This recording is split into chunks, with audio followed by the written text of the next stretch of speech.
नमस्कार शेतकरी बांधवांनो.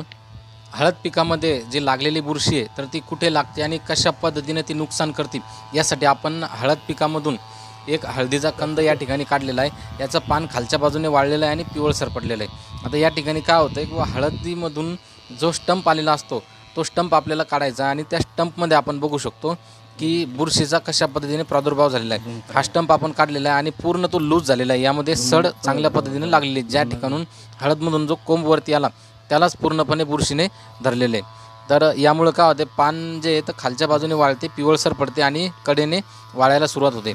या ठिकाणी ही बुरशी जमिनीमध्ये मातीमध्ये असते, त्यामुळे आपल्याला लवकरात लवकर नियोजन येत नाही.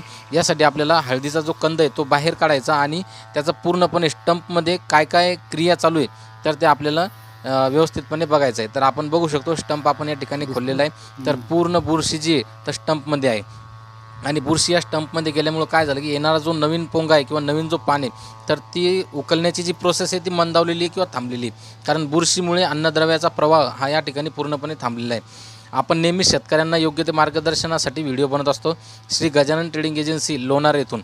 आता आपण बघू शकतो की बघा कशा पद्धतीने पूर्णपणे स्टंप हा काळा पडलेला आहे किंवा सडलेला आहे. तर यासाठी आपल्याला ग्रीन प्लॅनेट ग्रुप ऑफ कंपनीचं FC हे बुरशीनाशक आणि याच्यासोबत स्पिडॉल 90 वापरायचं आहे. आणि सड झालेल्या ठिकाणी जर रुनी आळी आढळली तर या ठिकाणी आपल्याला एक कीटकनाशकचं कॉम्बिनेशन घ्यायचं आहे. एक वेळ अवश्य आमच्यासोबत संपर्क करा. विशाल पाटील 70 30 25 59 21 या नंबरवर. आपला पत्ता कृषी उत्पन्न बाजार समितीच्या समोर आपली शॉप आहे श्री गजानन ट्रेडिंग एजन्सी. धन्यवाद.